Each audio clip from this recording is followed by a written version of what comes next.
Sosok mistis seperti Nyai Rukmasoro dan Sinden bertopeng ini menjadi manifestasi dari kutukan tersebut, mewakili dendam dan energi negatif yang belum terselesaikan.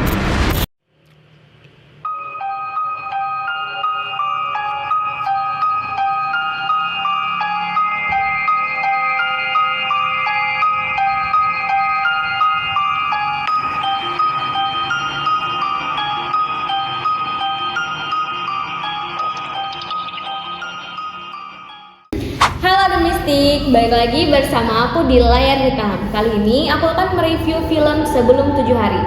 Jadi film ini adalah film horor Indonesia yang menghadirkan cerita mencekam tentang kutukan keluarga, dosa masa lalu, dan konflik antara kepercayaan tradisional dan realitas modern. Dengan menggabungkan unsur mitologi lokal Jawa, ritual-ritual mistis, dan drama keluarga yang kompleks. Film ini menyuguhkan pengalaman sinematik yang tak hanya menyeramkan, tetapi juga syarat makna kultural dan emosional.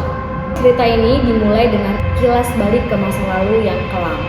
Ada seorang perempuan muda bernama Anggun melakukan ritual mengerikan, yaitu mengorbankan bayinya sendiri dalam perjanjian mistis yang melibatkan Nyai Rukmasoro, entitas gaib yang digambarkan sebagai sosok penguasa alam ruh.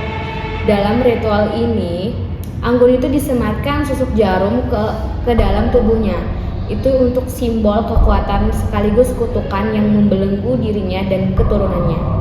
Jadi susuk ini tuh menjadikannya abadi secara ruh.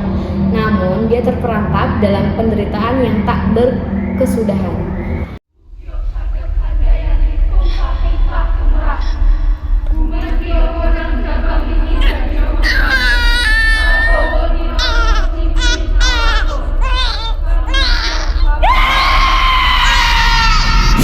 Nah, jadi dia tuh sudah puluhan tahun kemudian di tahun 2024 Tari, yaitu putrinya Anggun yang telah lama menjauh dari keluarganya karena luka emosional di masa lalu, kembali lagi ke rumah neneknya bersama kedua anaknya, yaitu Bian dan Hanif, serta saudara laki-lakinya yang impulsif.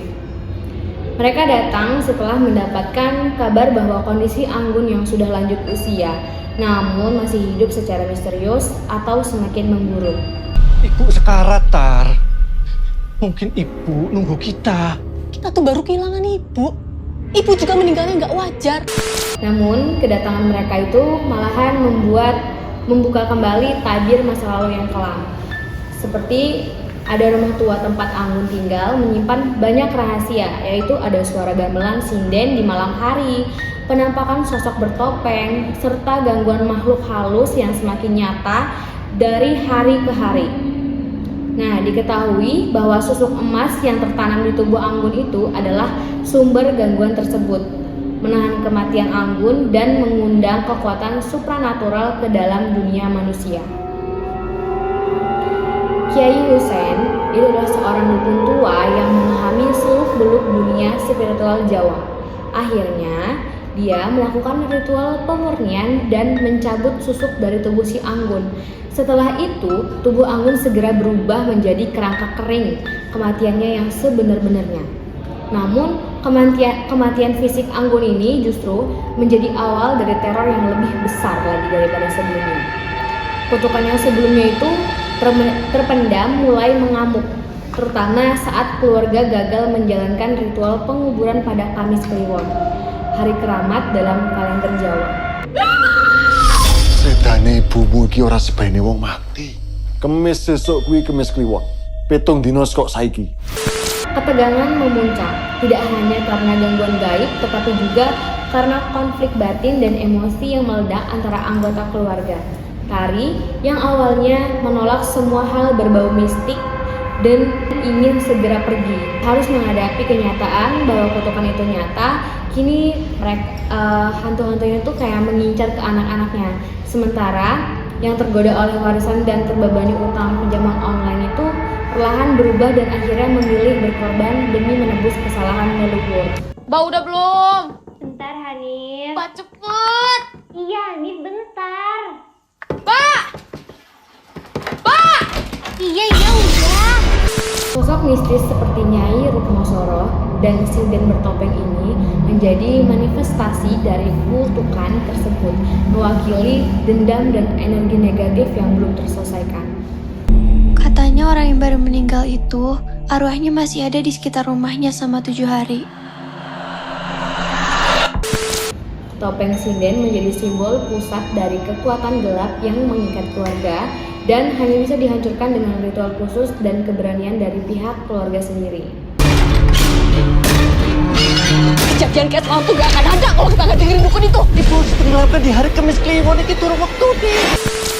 Nah, dalam momen klimaks yang emosional, Tari membakar topeng tersebut dan melafalkan mantra untuk memutuskan rantai kutukannya.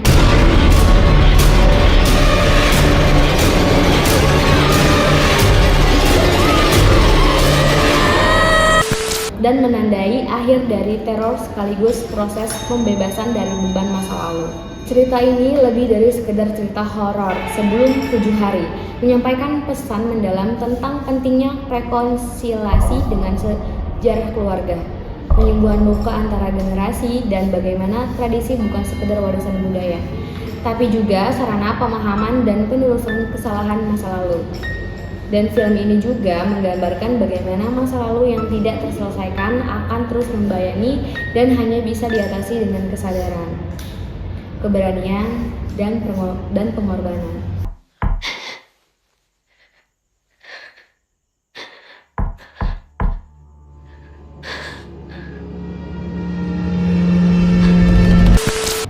Dengan atmosfer yang mencekam, simbolisme budaya yang kuat, serta karakter-karakter yang memiliki kedalaman emosi, film ini mendapatkan dirinya bukan hanya sebagai hiburan, tetapi sebagai refleksi sosial dan spiritual.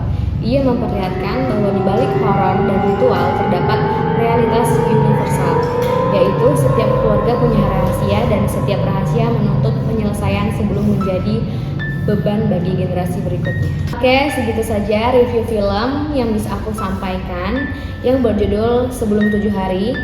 Jangan lupa like kalau kamu suka konten ini dan jangan lupa subscribe, komen kalau kamu pengen aku mereview film lainnya. Bye!